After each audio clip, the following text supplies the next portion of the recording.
Chief Anthony Enahoro. Enahoro. Adoda Suleiman. Chief Abraham Adesaya. Emagbo. Ayo Adebanjo. Chief Gani Fawayemi. Balarabe Musa. Gani Udautu. The journalist Baguda Kato. Ayé o bóyá ìjọba democracy ìjọba àwarawa bóyá òun ni tàbí òun kọ́. Nǹkan tí àwọn èèyàn àwọn aráàlú tán bá sọ òun ló máa jẹ́ ká mọ̀. Òun ló máa jẹ́ ká mọ̀. Mo ti gbọ́rọ̀ tí bàbá Tinubu fúnra wọn sọ o. Ọ̀rọ̀ tí bàbá Tinubu fúnra wọn sọ mo ti gbọ́ màá sì jẹ́ káwa náà ká tún gbọ́ pẹ̀lú. Jẹ́ kí n fi nọ́mbà sílẹ̀. Plus 192021611749. Call in number wa nìyẹn o. Call in number wa òun láti gbé sí ìta yìí. A fẹ́ káwọn èèyàn kí wọ́n fi ọkàn wọn hàn lórí ètò yìí. A fẹ́ káwọn èèyàn kí wọ́n sọ àlàyé kán sọ ìrírí wọn láti ìgbà tí ìjọba yìí ti dé orí àlééfà tán pè ní ìjọba èmi ló kàn ní àkókò tí wọ́n ń ṣe democracy ní Nàìjíríà. Ìjọba democracy òun là ń pè ní ìjọba àwarawa, ìjọba fún àwọn ènìyàn, fún àwọn aráàlú. Nǹkan tí ìjọba democracy tó nítumọ̀ sí ní Yorùbá bí mo ṣe lè túmọ̀ ẹ̀ ní Yorùbá nìyẹn. Ìjọba fún àwọn aráàlú, fún àwọn mẹ̀kúnnù. Ìjọba àwarawa òun ni ìjọba democracy. Ṣùgbọ́n láti bí wọ́n ṣe ń ṣe ayẹyẹ democracy lénìí kí n tó máa tẹ̀síwájú gbogbo ẹ̀yin tẹ́ bá wò mí ẹ lọ bá mi subscribe sí YouTube channel mi Comforter YouTube channel @Comforter015 @Comforter015 ẹ bá mi subscribe síbẹ̀. Ẹ lọ sí Facebook page tá a wà yìí Comforter ẹ subscribe síbẹ̀. Ẹ dẹ̀ tún follow wa níbẹ̀ náà ẹ follow mi. Ẹ lọ sí Comfort Olúbùnmi Àjàó ẹ lọ follow mi níbẹ̀ náà kẹ́ẹ̀dẹ̀ máa rí àwọn videos wa. Ẹ̀yin tí ẹ̀ ń wò wá ẹ fún wa ní star tí Ọlọ́run bá fún yín lórí ọ̀fẹ́ ẹ máa ṣèrànlọ́wọ́ star náà fún wa. Star tẹ̀ ń fún wa náà àwa náà ń fi owó kún láti ṣètọrẹ àánú fún àwọn èèyàn. So Ọlọ́run ó ràn yín náà lọ́wọ́ bẹ́ẹ̀ ṣe ń ṣe bẹ́ẹ̀ fún wa yóò dára fún gbogbo wa o. Ọ̀rọ̀ orílẹ̀-èdè wa òun là ń sọ. A ní láti sọ̀rọ̀ nípa Nàìjíríà gẹ́gẹ́ bí wọ́n ṣe ń ṣe àyájọ́ Democracy Day tí wọ́n ń ṣe lénìí. Ìjọba yìí òun la sọ pé ìjọba àwarawa ló jẹ́. Ṣé lọ́wọ́lọ́wọ́ báyìí ṣá lè sọ pé ìjọba àwarawa òun ìjọba tí ó wà lórí ìjọba ẹ̀? Èmi ò lè sọ, mi ò lè mọ̀. Nǹkan tí ẹ̀yin aráàlú tẹ́ bá sọ òun ló máa jẹ́ ká mọ̀ bóyá ìjọba tó wà lórí àlééfà ní Nàìjíríà lọ́wọ́lọ́wọ́ bóyá ìjọba àwarawa ni wọ́n, bóyá wọ́n wà fún àwọn aráàlú lóòótọ́ tàbí wọn ò sí fún aráàlú. Àwọn nǹkan tí wọ́n ti ṣe tẹ́ ẹ rí tẹ́ mọ̀ pé mi ò gbé ní Nàìjíríà, mi ò sí Nàìjíríà. Mo lè máa wo àwọn news Nàìjíríà ṣùgbọ́n nǹkan tí ẹ̀yin tẹ́ ń gbé nílùú gangan tí ẹ̀yin masses àbí ẹ̀yin public tẹ́ bá sọ òun la fi máa mọ̀ wípé ìjọba yìí o, ìjọba tó wà lórí àlééfà yìí o, ìjọba èmi ló kàn yìí o, ìjọba àwarawa ni. Ìyẹn la fi máa mọ̀ pé ìjọba yìí o, ìjọba àwarawa ni. Ìyẹn la fi máa mọ̀ wípé ìjọba yìí wọ́n wà fún àwọn aráàlú, wọ́n wà fún àwọn èèyàn, wọ́n wà fún àwọn mẹ̀kúnnù, wọ́n wà fún àwọn aláìní àti àwọn gbogbo nǹkan tí ó yẹ kí ìlú kan máa ní ìrírí. Ṣé wọ́n ní ìrírí ẹ̀ ní abẹ́ ìjọba yìí? Ṣé wọ́n ní ìrírí ẹ̀? Gbogbo nǹkan tó yẹ káwọn èèyàn máa rí lábẹ́ ìjọba yìí ṣé wọ́n ń rí? Àwọn nǹkan ṣùgbọ́n yóò dùn mọ́ mi tẹ́ pé àwọn aráàlú bá lè sọ̀rọ̀ tẹ́ ẹ lè fi comment section tàbí ẹ lè pè wọlé tí aráàlú bá lè sọ̀rọ̀ because ìyẹn ni ó jẹ́ ká mọ̀ kí ni ìjọba ṣe tí wọ́n fi jẹ́ ìjọba àwarawa, ìjọba tó wà lórí àga lọ́wọ́lọ́wọ́. Ẹ já gbọ́rọ̀ díẹ̀ látẹnu bàbá Bọ́lá Ahmed Tinubu àwọn àṣeyọrí wọn. Excellency the President of the Senate, Honorable Speaker of the House of Representatives, senators and honorable members, House of Representatives, executive governors here present,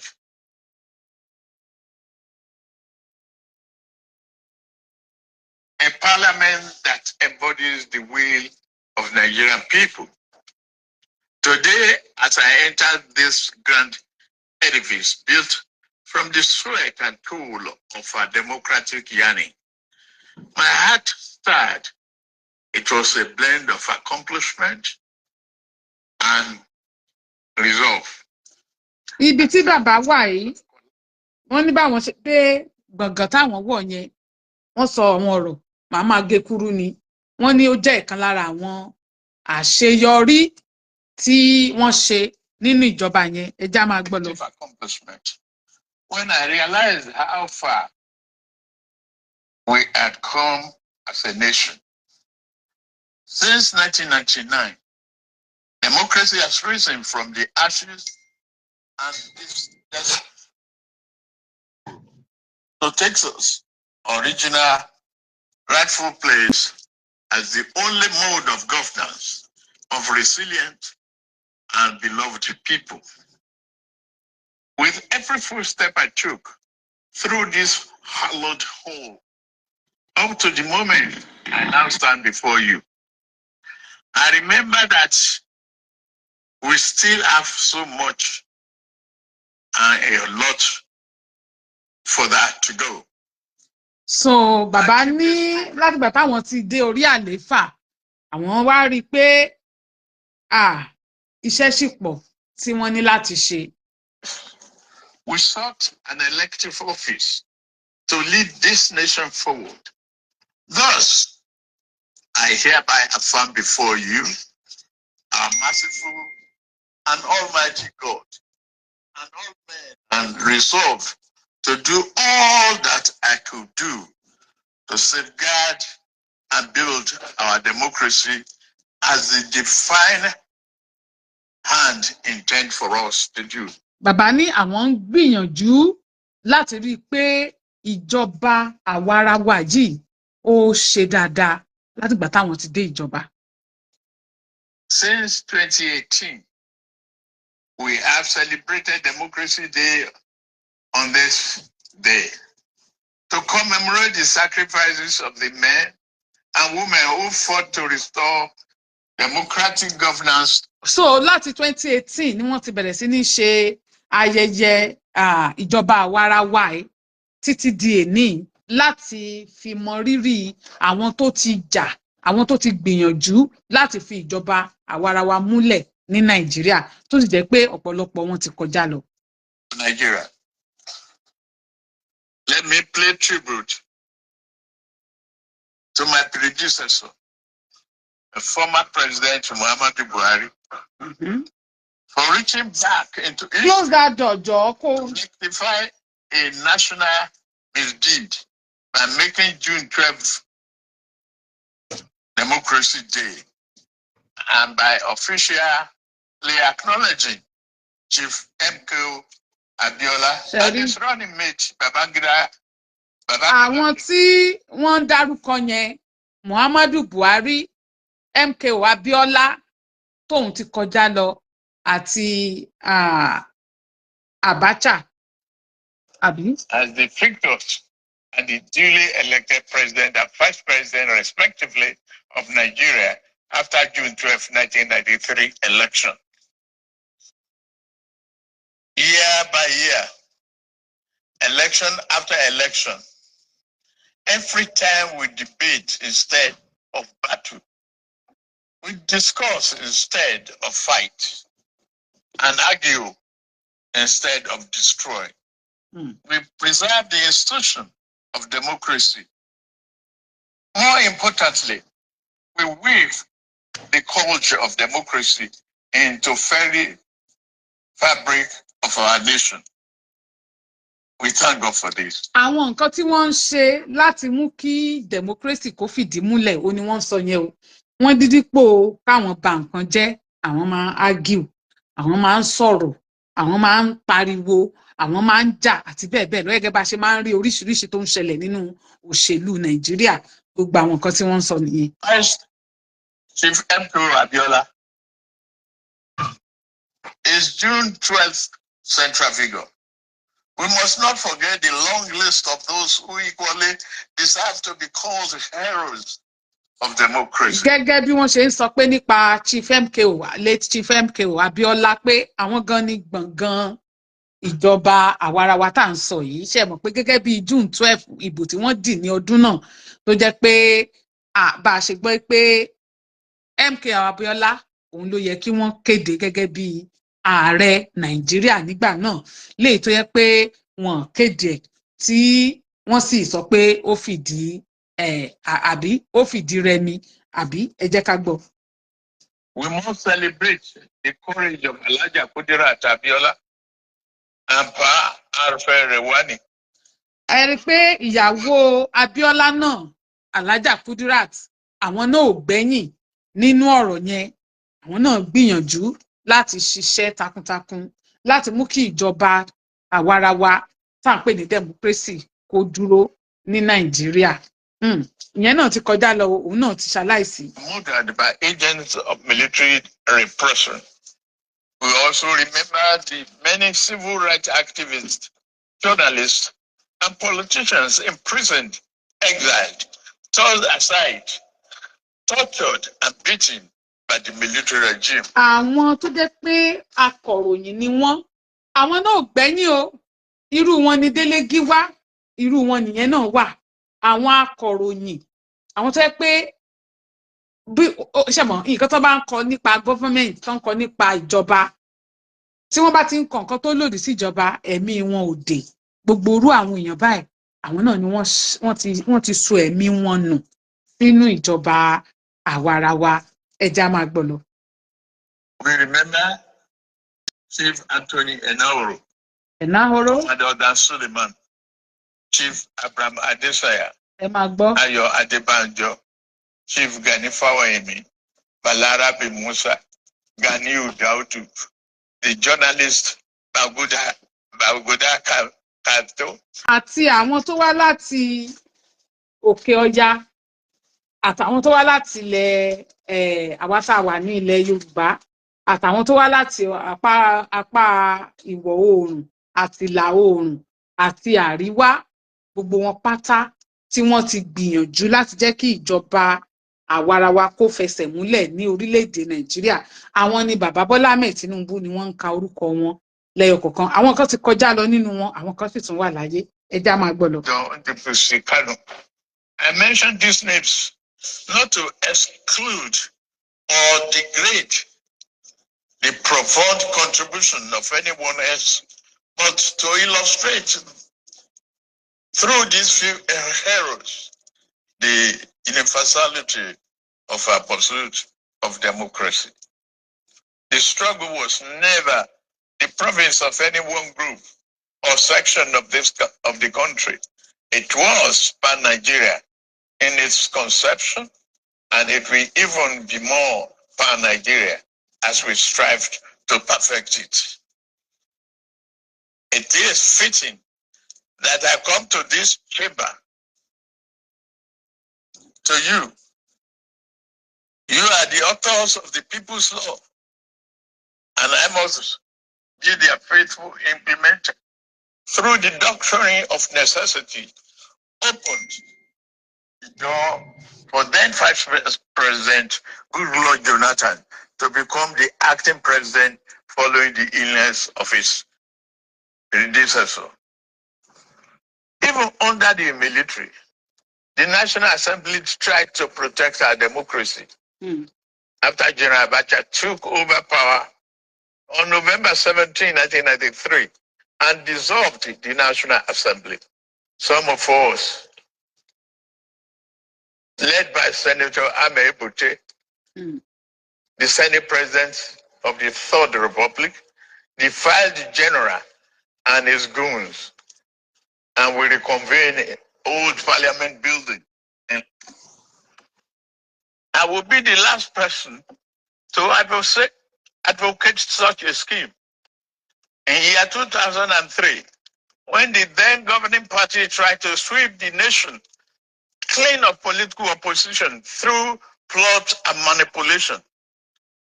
I was the last progressive governor standing in my region. Bàbá gbé oríyìn fún ara wọn pé àwọn nǹkan tó ṣẹlẹ̀. Ìyábọ̀ Sọlá Williams, thank you for watching, ma. God bless you. Wọ́n gbóríyìn fún ara wọn. Iṣẹ́ tí wọ́n ṣe nígbà tí wọ́n jẹ́ gómìnà nípínlẹ̀ Èkó. In their numbers, they boasted.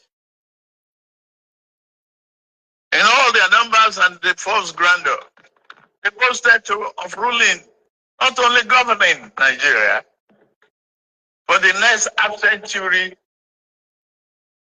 or more. Where are they now?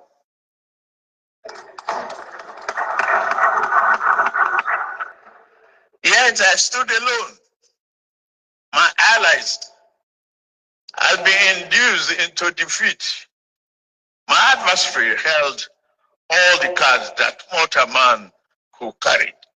Even with all of that, they could not control my destiny and could not control our national destiny because fate is written from the above. Bàbá ń gbé oríyìn fúnra wọn náà ni o, wọ́n ń gbé oríyìn fún ara wọn, wọ́n ń gbé oríyìn fún ara wọn pé bó tẹ̀ jẹ́ pé kò wu àwọn míì láti jẹ́ pé káwọn jẹ́ nǹkan táwọn jẹ́ nínú ìjọba yìí, ṣùgbọ́n tẹ̀mọ̀ bọ́lá òun ṣe fẹ́ kó rí orí bẹ́ẹ̀. A greater power did not want Nigeria to become one-party state back then. Nigeria will not become such a state now.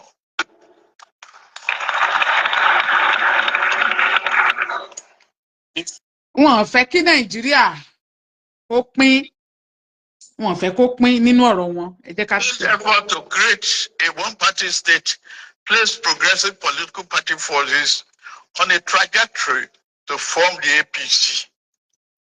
It put me on the trajectory which has brought me before you today. I dare not such a favor to any political adversary by repeating the same mistake of political overreach.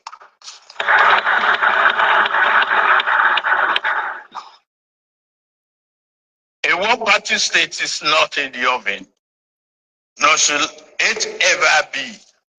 That said, we would be guilty of political malpractice if we close our door on those from other parties who now seek to join the APC. So bí àwọn ẹgbẹ́ òṣèlú míì ṣe tún darapọ̀ mọ́ ẹgbẹ́ APC lọ́wọ́lọ́wọ́ báyìí, òun ni bàbá tún sọ, wọ́n tún gbé oríyìn fún ara wọn náà lórí ẹ̀.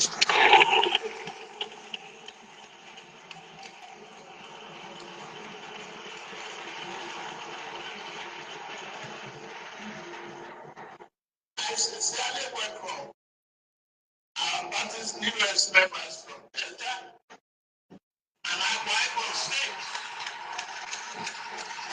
Gbogbo àwọn tó darapọ̀ mọ́ wọn. Our efforts must never be to eliminate political competition, but to make that competition salutary to the national well-being of working across the aisle. Well, gbogbo nǹkan tí bàbá sọ níbí yìí, àwọn nǹkan tí wọ́n ṣe ní wọ́n bẹ̀rẹ̀ ọ̀rọ̀ yẹn láti ìgbà tí democracy tàbí ìjọba àwarawa tó ti bẹ̀rẹ̀ pẹ̀lú gbogbo àwọn tó ti ṣiṣẹ́ nínú ìjọba àbí ètò ìjọba Nàìjíríà. Wọ́n ti dárúkọ àwọn tó ti ṣaláìsí, àwọn tó ti kọjá lọ, àwọn dárúkọ àwọn tó sì wà láyé náà tí ó jẹ́ pé wọ́n sì ń ṣe òṣèlú. Wọ́n dárúkọ lóríṣiríṣi àwọn akọ̀ròyìn, àwọn òṣìṣẹ́ ìjọba àti bẹ́ẹ̀ bẹ́ẹ̀ lọ tẹ́ pé wọ́n wà nínú òṣèlú láti mú kí ìjọba àwarawa kó dúró. Ṣùgbọ́n gbogbo nǹkan tí bàbá ti sọ yìí, bí mo ṣe sọ fún wa nígbà tí mo bẹ̀rẹ̀ ọ̀rọ̀ yìí, kò tó fún mi láti sọ nǹkan kan bí kò ṣe pé nǹkan tí àwọn aráàlú tí wọ́n bá ní ìrírí ẹ̀, nǹkan tí àwọn aráàlú tán nírìírí ẹ̀ pé ìjọba yìí o látìgbà tí ìjọba yìí ti dé orí àlééfà tí ó dẹ̀ jẹ́ pé ìjọba democracy ni wọ́n pe ara wọn, ìjọba aráàlú ni wọ́n, ìjọba àwarawa ni wọ́n, àwa aráàlú o lọ́nà kan tàbí lọ́nà mìíràn èmi lágbájá o mo ti jàǹfààní báyìí, mo ti jàǹfààní báyìí nínú ìjọba yìí, mo ti ní ìrírí láti lè ìgbà míì wà tẹ́ pé aráàlú lè ní oore ọ̀fẹ́ láti lọ sí ọ́fíìsì ìjọba téèyàn bá fẹ́ ṣe nǹkan kan tí wọ́n dẹ̀ lè lọ sí ọ́fíìsì tí wọ́n lè rí ìjọba bá sọ̀rọ̀, bóyá ọ́fíìsì gómìnà ni o, bóyá kọmíṣánná ni o, bóyá àwọn alága local government ni o, bóyá president office gan ni o. Àwọn kan wà sẹ́ pé téèyàn bá fẹ́ ṣe o nílò láti lọ sí àwọn iléeṣẹ́ ìjọba ẹ̀ kó o tó lè ṣe wọ́n. Àwọn aráàlú ṣán ti ní ìrírí láti lọ kí wọ́n dẹ̀ rí nǹkan tó fẹ́ ṣe. Dandan kọ́ ni pé bóyá kí president kò tiẹ̀ yọjú síyàn, ṣùgbọ́n àwọn tí wọ́n bá jẹ́ bíi amúgbálẹ́gbẹ̀ẹ́ àbáwọn tó ń ṣiṣẹ́ fún wọn, téèyàn bá lè bá wọn sọ̀rọ̀ pé mo fẹ́ nǹkan báyìí, mo fẹ́ ṣe nǹkan báyìí, tí wọ́n á dẹ̀ put àwọn èèyàn, àwọn aráàlú through láti lọ ṣe nǹkan yẹn láì ní wàhálà nínú, láì ní ìdààmú nínú, màá lè sọ wípé ìjọba yìí ìjọba democracy ni, ìjọba àwarawa ni. Ṣé àwọn èèyàn tí kò mọ ìjọba rí like báwo ni mo ṣe lè sọ fún àpẹẹrẹ ń sìn tó bá pé mo fẹ́ ṣe nǹkan kan tó dẹ̀ nílò kí n rí governor, tó nílò kí n rí president, tó nílò kí n rí chairman local government mi, tí mo dẹ̀ lọ, ṣé mo lóore ọ̀fẹ́ láti rí wọn? Ṣé wọ́n gbà mí láàyè láti wọlé? Tá bá ń sọ̀rọ̀ nípa ìjọba aráàlú, ṣé wọ́n fún mi láàyè láti sọ̀rọ̀? Ṣé wọ́n fẹ́ gbọ́ ọ̀rọ̀ ẹnu mi? Ṣé ìjọba àwọn olóṣèlú wa ní Nàìjíríà tẹ́ bá lọ rí wọn, wọn ní fún yín láàyè tiẹ̀ ní orí máa tó bá tiẹ̀ rí bí wọlé láti rí wọn because wọ́n máa sọ fún ẹ pé wọ́n sí lé tí wọ́n bá wà ní báyìí tó rí wọn lọ́kàn, àwọn tó wà ní ìcháàjì wọ́n máa sọ fún ẹ pé wọ́n sí lé, wọ́n lè rí yín báyìí, wọ́n ń ṣe mítìn lọ́wọ́, kò sígbà tó lọ tó rí wọn. Ṣé àwọn aráàlú ṣé wọ́n ní oore ọ̀fẹ́ yẹn? Àwọn nǹkan tí mo bá lè gbọ́ táwọn èèyàn bá lè pè wọlé pé nínú ìjọba yìí tá a fi lè pe ìjọba èmi ló kàn bàbá tán wà bẹ́ẹ̀ nísìn, tá a lè pè wọ́n ní ìjọba aráàlú, tá a lè sọ pé democracy, there is no reason for us láti máa ṣe celebration of democracy tí àwọn aráàlú ò bá ní ìrírí democracy. Ẹni tó jẹ́ president àbẹ́ni tó jẹ́ governor àbẹ́ni tó jẹ́ chairman àbí àwọn olórí olóṣèlú lè jáde kán máa sọ̀rọ̀ lénìí gẹ́gẹ́ bí ọjọ́ tó ń ṣe democracy àbí àyájọ́ ọjọ́ democracy, kán máa sọ̀rọ̀ pé àwọn ṣe báyìí, àwọn ṣe báyìí, àwọn ṣe báyìí. Good, there are a lot of things ni mo ti rí tí àwọn èèyàn ti sọ, pàápàá jùlọ àwọn tó jẹ́ olóṣèlú tán ti jáde tán ti sọ nípa ìjọba ẹ̀ pé àwọn nǹkan tó ṣe rèé, àwọn nǹkan tó ṣe rèé. Tí wọ́n bá sọ, àwọn aráàlú náà ní láti jẹ́rìí sí i. Wọ́n ní pé ìjẹ́rìí ayé nìjẹ́rìí ọ̀run. Àwọn aráàlú, àwọn nǹkan tó ṣàṣe yẹn ṣe bí àwọn aráàlú ni wọ́n ṣe fún, débi purposely fún aráàlú ni gbogbo àwọn nǹkan tó sọ yẹn.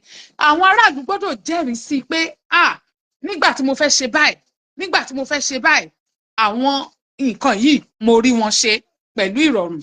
Ṣé èèyàn mélòó ló dé ọ́fíìsì ìjọba tí wọ́n jẹ́ kó wọlé rí pẹ̀lú ìrọ̀rùn? Èèyàn mélòó ló fẹ́ rí gọ́vnọ̀ àbí gọ́vnọ̀ fún lápọ́ìmẹ́ǹtì pé kó wá tó padà lọ tán jí ó padà wọlé láti rí gọ́vnọ̀? Èèyàn mélòó ló sunkún lọ láì jẹ́ pé nìyẹn jẹ́ olóṣèlú?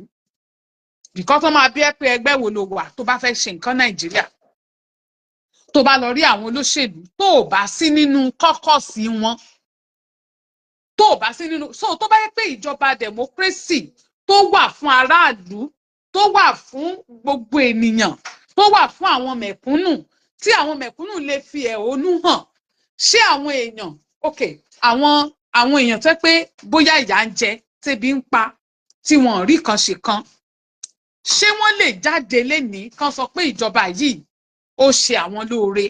Ibi tèmi lọ nìyẹn. So tá bá sọ pé ìjọba democracy, tá bá sọ pé ìjọba aráàlú, ìjọba fún gbogbo ènìyàn, ìjọba àwarawa ni, ṣé àwọn èèyàn ní access, I don't know how to say that in Yorùbá, ṣé wọ́n ní access sí ìjọba yẹn, ṣé wọ́n ní oore ọ̀fẹ́ láti dé ọ̀dọ̀ ìjọba yẹn, àbí ṣé ìjọba yẹn ṣé ó dé ọ̀dọ̀ àwọn ènìyàn yẹn, ṣé ìjọba ń dé ọ̀dọ̀ àwọn mẹ̀kúnnù, ṣé ìjọba ń dé agboolé, ṣé wọ́n ń rí àwọn èèyàn sẹ́ pé ọ̀pọ̀lọpọ̀ lọ́mọ ẹ̀ ò lọ iléèwé mọ́, ṣé wọ́n ń rí wọn, ṣé wọ́n ń rí, because mo rí fídíò kan níbi tó ti ń sọ̀rọ̀ nípa owó, nípa iye tí bí wọ́n ṣe ṣiṣẹ́ lórí bí dọ́là àti náírà, bí náírà bó ṣe wà stable.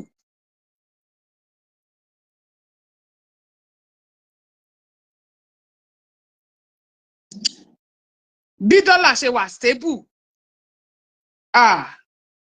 iye tí dọ́là wà ń sìn, I think it's around 1,600 sí náírà. So ṣe rò pé ó dáa ṣá, because àwọn claim pé ara àwọn nǹkan táwọn ṣe nìyẹn.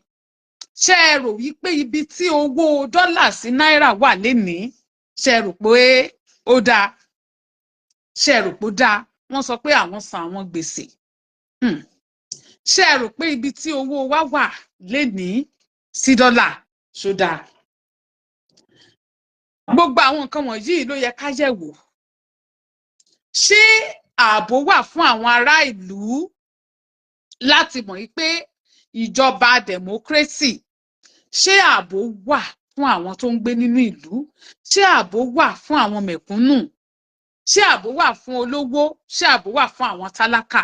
Ṣé ààbò wà fún àwọn aláìní? Ṣé wọn ò máa fìyà jẹ àwọn èèyàn ní Nàìjíríà nínú ìjọba àwarawa tá à ń sọ yìí? Ìjọba àwarawa, ṣé kìí ṣe àwọn èèyàn tó jẹ́ pé àwọn nìkan ni wọ́n wà nínú òṣèlú? Ṣé kìí ṣe àwọn nìkan náà ń jẹ àǹfààní ẹ̀? Ṣé kìí ṣe àwọn tó ń lọ sípàdé òṣèlú? Ṣé kìí ṣe àwọn nìkan ni wọ́n ń jẹ àǹfààní ìjọba àwarawa? Ṣẹ́ni tí ò jẹ́ èèyàn kankan, Mr. Nobody àbí Mrs. Nobody, ṣó lè ṣe àwọn nǹkan kan ní Nàìjíríà? Ṣó lè ṣe àwọn nǹkan kan? Ṣé àwọn ọmọ iléèwé ṣé wọ́n ń gbádùn ìjọba àwarawa? Àwọn ọmọ iléèwé láti primary tó fi dé higher institution, ṣé wọ́n ń gbádùn ìjọba àwarawa? Mo fẹ́ kí àwọn èèyàn ó pè wọlé, a fẹ́ káwọn èèyàn ó sọ nǹkan ìrírí wọn nípa ìjọba democracy ní Nàìjíríà. A fẹ́ káwọn èèyàn pè wọlé kán sọ ìrírí wọn nípa ìjọba. Mi ò rí comment, mi ò rí. Mo ní Sọlá Ògúnmọ́dẹ̀dé, thank you for watching, God bless you, thank you ma. A fẹ́ kí àwọn èèyàn pè wọlé kí wọ́n sọ fún wa, ṣé ìjọba yìí ṣó ṣe é lóòótọ́? Ṣé àwọn èèyàn ní ìrírí ìjọba àwarawa nínú ìjọba tá à ń lò lọ́wọ́lọ́wọ́ ní Nàìjíríà? Mo fẹ́ káwọn èèyàn pè wọlé láti sọ fún wa, báwo ni nǹkan ṣe rọrùn sí fún yín ní Nàìjíríà láti ṣe? Báwo ni nǹkan ṣe rọrùn sí? Ó yẹ ká mọ̀. Báwo ni nǹkan ṣe rọrùn sí fún yín? Ogun ajínigbé, ogun ajínipa, ogun àwọn afiniṣòwò, ṣé gbogbo àwọn nǹkan wọ̀nyí, ṣé àwọn èèyàn ń bọ́ lọ́wọ́ ẹ̀ ní Nàìjíríà?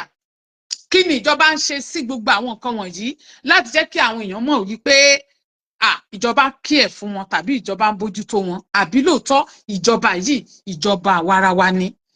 Ṣé any common man, any common person ṣó kàn lè lọ sí ọ́fíìsì ìjọba kan kó lóun fẹ́ ṣe nǹkan kan tí wọ́n á dẹ̀ ṣe fún un láì jẹ́ pé ó mú èèyàn rí, láì jẹ́ pé ó ní connection pẹ̀lú àwọn olóṣèlú? Ìjọba àwarawa yìí, ṣé ìjọba tó wà ńbẹ̀ yìí, ṣé ìjọba, torí bàbá sọ nínú ọ̀rọ̀ wọn kan pé manipulations and mi rántí bọ́n ṣe lò mọ́, but I could remember pé wọ́n mention manipulations. Ṣé ìjọba yìí náà tó débẹ̀, ṣé kò sí manipulation kankan tí wọ́n lò tí wọ́n fi débẹ̀? Ṣáwọn náà débẹ̀ nípa ìbò tí àwọn èèyàn dì fún wọn? Òun ni. Ṣé bẹ́ẹ̀ ló ṣe rí? ṣé bẹ́ẹ̀ ló ṣe rí? Kí ni ìjọba ń ṣe nípa ètò ẹ̀kọ́ bí mo ṣe ń sọ lọ kí n má bàa yà síbòmíì? Nípa ètò ẹ̀kọ́, ìjọba èmi ló kàn, kí lẹ̀ ń ṣe? Nípa ètò ìlera, ìjọba èmi ló kàn, kí lẹ̀ ń ṣe? A fẹ́ káwọn èèyàn jẹ́ ká mọ̀ bóyá wọ́n ń ṣe tàbí wọn ò ṣe. That is why I am here. A fẹ́ káwọn èèyàn jẹ́ ká mọ̀. So kò sí àǹfààní nínú ká máa celebrate democracy tí àwọn èèyàn ò bá ní ìrírí democracy. Tí wọn ò bá ní ìrírí democracy, à ń celebrate àjíǹde Jésù nítorí pé a rí ìrírí ẹ̀. A rí pé lóòótọ́ ni Jésù kú, ó sì jí dìde. À ń celebrate ìbí Jésù nítorí pé a rí wípé lóòótọ́ ni wọ́n bí Jésù Kristi, olùgbàlà aráyé. Àti bẹ́ẹ̀ bẹ́ẹ̀ lọ àti àwọn nǹkan míì. So tí a bá ń celebrate democracy, kí ni à ń celebrate gangan? What are we celebrating if we are celebrating democracy? Kí ni nǹkan tí àwọn èèyàn lè sọ nípa ìjọba democracy tó wà lórí igbá lọ́wọ́lọ́wọ́ ní Nàìjíríà? Kí ni nǹkan táwọn èèyàn lè sọ nípa ìjọba yìí? Kí ni ìrírí àwọn aráàlú nípa ìjọba yìí? Ṣé àwọn ọ̀rọ̀ ilé ìwé ṣó jẹ ìjọba yìí lógún? Ṣé wọ́n ṣètò tó mọ́yán lórí fún àwọn ọmọ ilé ìwé nínú ìjọba democracy? Ṣé wọ́n ṣe ètò tó mọ́yán lórí fún àwọn ilé ìwé? Kí ni ètò tó mọ́yán lórí tí wọ́n ṣe fún ètò ìlera nínú ìjọba tí à ń sọ̀rọ̀ rẹ̀ yìí? Àwọn nǹkan tó lè mú wa ṣe àjọyọ̀ nìyẹn o. Ṣé ìlera, ètò ìlera ní Nàìjíríà, ṣé ìjọba, ṣé wọ́n ṣiṣẹ́ tó mọ́yán lórí ẹ̀ tá a fi lè sọ wípé à ń ṣe àjọyọ̀ democracy?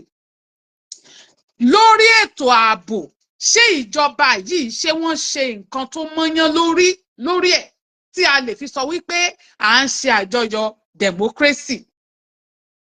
Lórí ààbò ààbò aráàlú, ààbò àwọn aráàlú, kí ni ìjọba ṣe lórí ẹ̀? Tá a bá kúrò níbi ààbò, ká bọ́ nínú ààbò yẹn, ṣe mọ̀ oríṣiríṣi ló wà ńbẹ̀ o. Àwọn agbénipa, àwọn Fúlàní herdsmen, àwọn yẹn náà wà ńbẹ̀. Àwọn Fúlàní tí wọ́n á kàn wọnú àwọn ìlú kéréje lọ, tí wọ́n á lọ máa ba oko àwọn èèyàn jẹ́, tí wọ́n á dẹ̀ máa dẹ́mi wọn légbodò. Àbáwọn tí wọ́n á lọ sójú pópó, tí wọ́n á dá àwọn mọ́tò dúró, tí wọ́n á dẹ̀ fi ẹ̀mí àwọn èèyàn ṣòfò. Àwọn míì wọ́n á mú àwọn obìnrin nínú oko, wọ́n á ṣe wọ́n báṣubàṣu. Àwọn míì wọ́n á jí wọn gbé, wọ́n á gbé wọn lọ bí tí wọ́n ti ẹ̀ mọ̀ rí láyé wọn. Wọ́n á ní kán mú kí ni wọ́n ń pè wá, owó wá àti bẹ́ẹ̀ bẹ́ẹ̀ lọ. Ṣé gbogbo àwọn nǹkan yìí, ṣé ìjọba ṣiṣẹ́ lórí wọn? Ṣé ẹ̀mí àwọn aráàlú ṣó dé? Nípa ètò ìṣúná lórílẹ̀-èdè Nàìjíríà, báwo ló ṣe rí? Ètò owó wa, ó ní mò ń sọ lẹ́ẹ̀kan pé dọ́là sí náírà èló ló jẹ́ nísìn. Ẹ wo iye tó wà. Kí ni iṣẹ́ tí ìjọba ṣe? Ṣé wọ́n ṣe ètò tó mọ́yán lórí ẹ̀ láti jẹ́ ká mọ̀ wípé ìjọba democracy lóòótọ́ ó yẹ ká ṣe àjọyọ̀? Ó yẹ ká ṣe àjọyọ̀. Ṣé àwọn nǹkan tí mo dárúkọ àti àwọn nǹkan míì, kí ni ètò tí ó wà fún àwọn aláboyún nínú ìlera nìyẹn náà wà? Àwọn obìnrin, kí ni ètò tó wà fún wọn?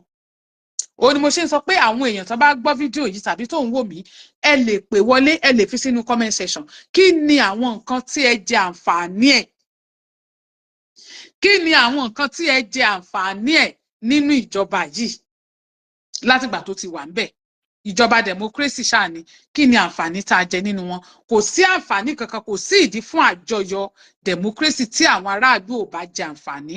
Àwọn èèyàn tó ń ṣàìsàn, àwọn obìnrin tó lóyún sínú tí wọn ò rẹ́ni ràn wọ́n lọ́wọ́ àti bẹ́ẹ̀ bẹ́ẹ̀ lọ, ẹlòmíì ọkọ ẹ̀ sá lọ and so on and so forth. Kí ni àǹfààní tí àwọn èèyàn wọ̀nyí tí wọ́n jẹ? Ṣé ẹnìkan, irú fídíò ọmọ tí mo show lánàá yẹn, ṣọmọ yẹn kàn lè lọ sí ẹnu ọ̀nà bàbá Tinubu kó lóun nílò help? Ṣé ọmọ yẹn kàn lè lọ sí ẹnu ọ̀nà gọ́vnà Ṣèyí Mákindé kó lóun nílò help? Ṣé ó lè lọ sí ọ́fíìsì kọmíṣánná kó lóun nílò help? Tí ò bá jẹ́ pé àwọn kan tán jẹ́ pé wọ́n link mọ́ olóṣèlú, wọ́n bá connect tán lẹ́sẹ̀ ńlẹ̀. Ṣé ìjọba mójútó yẹn kó lè bàa jẹ́ ìjọba àwarawa nítòótọ́? Tá bá sọ̀rọ̀ nípa ìjọba àwarawa, mo ti sọ rí lórí show mi, I have experience nílùú yìí personally fúnra mi, tí mo dẹ̀ pé sẹ́nítọ̀ àdúgbò mi, mo dẹ̀ sọ àwọn nǹkan tí mo fẹ́ sọ, and needed action was taken láìpẹ́ ní tí ò pẹ́ rárá láì ṣe pé ẹnìkankan ló connect mi láì ṣe pé ẹnìkankan ló connect mi mọ́ so àwọn nǹkan tí mò ń sọ nìyẹn tí mo fẹ́ kó yé wa you can ṣé ìjọba Nàìjíríà lè ṣe tó yẹ pé àwọn èèyàn àwọn aráàlú máa ní access sí wọn tí wọ́n lè pè wọ́n tí wọ́n lè bá wọn sọ̀rọ̀ tí wọ́n lè sọ ẹ̀dùn ọkàn wọn tí wọ́n lè sọ nǹkan tó ń ṣe wọ́n tí wọ́n á dẹ̀ lè ṣe kí ni tí ìjọba dẹ̀ lè máa fọhùn sí tó fi máa hàn yí pé lótìtọ́ ìjọba àwarawa ò ní wọ́n ń ṣe so àwọn àṣeyọrí wo ò ní ìjọba ṣe ìjọba lè sọ pé àwọn ṣe báyìí àwọn ṣe báyìí gẹ́gẹ́ bí bàbá ti sọ ṣé àwọn aráàlú ṣé wọ́n lè jẹ́rìí sí pé lóòótọ́ ni àwọn nǹkan yìí ó ṣẹlẹ̀ ṣé a lè rí àwọn ọmọ iléèwé tán máa jáde pé ẹ jẹ́ ká gbójú òṣùbà fún ìjọba nǹkan tí wọ́n ṣe fún wa rèé ṣé a lè rí àwọn tó máa jáde nínú ètò ìlera pé nǹkan tí ìjọba ṣe rèé ẹ jẹ́ ká gbóṣùbà fún wọn ní ti ètò ààbò ṣé a lè rí àwọn tó sọ bẹ́ẹ̀ àwọn ọlọ́pàá wa àwọn agbófinró wa ṣé wọ́n lè jáde kán gbóṣùbà fún ìjọba ẹ̀ àwọn tó ń ṣiṣẹ́ òfin òṣìṣẹ́ ààbò ìlú ṣé wọ́n lè jáde kí wọ́n sọ pé nǹkan tí ìjọba tó ṣe fún wa nínú ìjọba democracy àwọn arúgbó ńkọ́ àwọn arúgbó ṣé wọ́n lè jáde kán sọ pé nǹkan tí ìjọba ṣe fún wa àwọn ọ̀dọ́ àwọn ọmọ kéékèèké àwọn ọmọdé ṣé wọ́n lè jẹ àǹfààní nínú ìjọba tí ó ń lọ lọ́wọ́lọ́wọ́ ṣé wọ́n jẹ àǹfààní níbẹ̀ ọ̀nà wo ni wọ́n gbà jẹ àǹfààní àwọn wo ló ti jẹ àǹfààní tá a ti rí ẹ jẹ́ kán jáde kán sọ̀rọ̀ ká lè mọ̀ pé lóòtítọ́ ìjọba democracy ni àwọn wo náà ti lọ sọ́fíìsì ìjọba tán treat wọn dáadáa tán welcome wọn dáadáa tán ṣe wọn dáadáa tí wọ́n lè fi jẹ́rìí sí pé ìjọba yìí ìjọba àwarawa òun ni nítòótọ́. So bí ọ̀rọ̀ mi níwọ̀nba bí mo ṣe máa ń sọ èmi ò wá síbí láti kan ìjọba lábùkù mi ò wá síbí láti tako ìjọba mi ì wá síbí láti kan ẹnikẹ́ni tàbí láti yẹ̀yẹ́ ẹnikẹ́ni ṣùgbọ́n nǹkan tá à ń sọ ni pé torí pé a fẹ́ ká ní orílẹ̀-èdè tó dára a fẹ́ ká ní orílẹ̀-èdè tó fìdí múlẹ̀ òun la ṣe ń sọ àwọn nǹkan tá à ń sọ yìí òun la ṣe ń sọ tá a bá ń ṣe àjọyọ̀ democracy lénìí kí ni àwọn àṣeyọrí tí ìjọba ṣe tá a lè fi sọ pé à ń ṣe àjọyọ̀ democracy tí ìjọba bá wá lè jáde àbí àwọn aṣojú ìjọba tán bá jáde you are welcome tí ìjọba bá jáde tí àwọn aṣojú ìjọba tí wọ́n jáde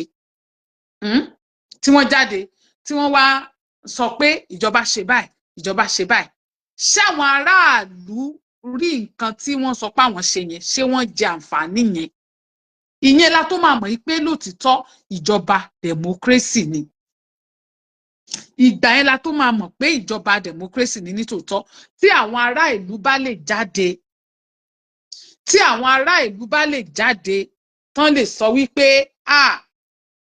ọmọ mi o owó school nílé ìwòsàn o ẹnìkan wọ́n ṣe surgery fún o wọ́n ṣe báyìí o nílé ìwé o báyìí o nǹkan báyìí o ìwé o igbá o àwọn nǹkan ṣáwọn youth corpers ṣé wọ́n lè jáde kán sọ pé ìjọba yìí àwọn gbóṣùbà fún wọn.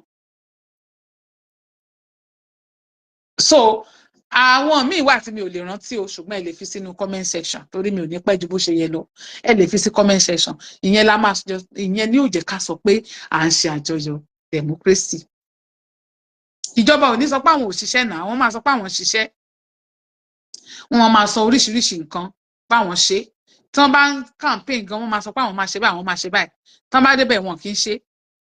So àwọn nǹkan tó sọ pé àwọn ṣe yìí èwo ni wọ́n ṣe ń bẹ̀ àwọn wo ló ti ní ìrírí tí wọ́n sì jàǹfààní nínú ìjọba democracy tó wà lórí igbá ní Nàìjíríà lọ́wọ́lọ́wọ́ tó bá jàǹfààní já mọ̀ ká má bàa máa sọ̀rọ̀ tí ò yẹ ká sọ sí ìjọba ẹ já mọ̀ pé lóòótọ́ làwọn aráàlú jàǹfààní ìjọba ẹ̀ àwọn tán wọlé wọn káàkiri ṣé àwọn yẹn náà wọ́n máa gbé òṣùbà fún ìjọba ẹ̀ ṣá gbogbo àwọn tán ti wọlé wọn káàkiri ní Lagos State l'Abuja Ọ̀yọ́ State tán wọlé káàkiri tí ẹlòmíì àwọn retiree tí ilé wọn wà lára àwọn ilé tán wó nígbà yẹn ṣáwọn yẹn máa gbé òṣùbà fún ìjọba ẹ̀ ṣá máa sọ pé ìjọba yìí ìjọba àwarawa ni ṣé nígbà tán wọlé wọn ṣán fún wọn nílé míì ṣé nígbà tán wówó lé wọn sọ fún wọn lówó míì láti lọ kọ́lé mi ìyẹn la máa tó mọ̀ pé ìjọba yìí ìjọba àwarawa ni ìjọba yìí ìjọba àwarawa ni tí iná bá jó ilé nílùú òyìnbó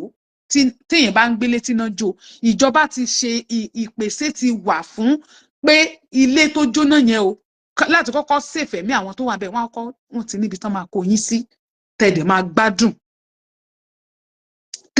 gbádùn so ṣé gbogbo àwọn nǹkan yẹn ṣé ìjọba yìí ṣé wọ́n ṣètò ẹ̀ náà ṣé wọ́n ṣètò ẹ̀ fún àwọn aráàlú tá a fi máa mọ̀ pé ìjọba yìí ìjọba àwarawa ni ẹ lọ sí YouTube channel mi ẹ lọ subscribe sí YouTube channel mi I'm on YouTube right now ẹ lọ subscribe síbẹ̀ Comforter YouTube channel at Comforter015 at Comforter015 so that ní lọ subscribe sí wrong Comforter ní lọ subscribe sí wrong Comforter at Comforter015 ní kẹ́ ẹ lọ bá mi subscribe sí ní láti fowó subscribe kàn click subscription button ni á dẹ̀ gbé yín síbẹ̀ ẹ lè máa view àwọn videos wa ẹ máa bá wa share sí káàkiri fún àwọn èèyàn kì í bá wa share ẹ máa bá wa share ẹ̀yin tá lórí Facebook náà Comforter Facebook page subscribe síbẹ̀ kẹ́ ẹ dẹ̀ follow wa lórí ẹ lọ sí orí Comfort Olúbùnmi Àjàó profile ẹ lọ follow wa níbẹ̀ náà kẹ́ ẹ dẹ̀ máa bá wa subscribe kẹ́ ẹ máa bá wa share ẹ máa bá wa comment lórí àwọn nǹkan tí à ń sọ̀rọ̀ lé lórí comment láì bú ẹnikẹ́ni ni o as I'm explaining whatever I'm saying now mi ò bú ìjọba mi ò dẹ̀ bú aráàlú mi ò bú ẹnikẹ́ni ṣùgbọ́n à ń jẹ́ kí wọ́n mọ nǹkan tí a lérò pé ó lè jẹ́ kí àwọn èèyàn mọ̀ wípé ìjọba yìí ìjọba democracy ni ìjọba àwarawa ni kò sí ìdí fún wa láti máa ṣe àjọyọ̀ láti máa ka ọdún democracy láì jẹ́ pé aráàlú gbádùn democracy láì jẹ́ pé aráàlú ní ìrírí nǹkan tó ń pè ní ìjọba àwarawa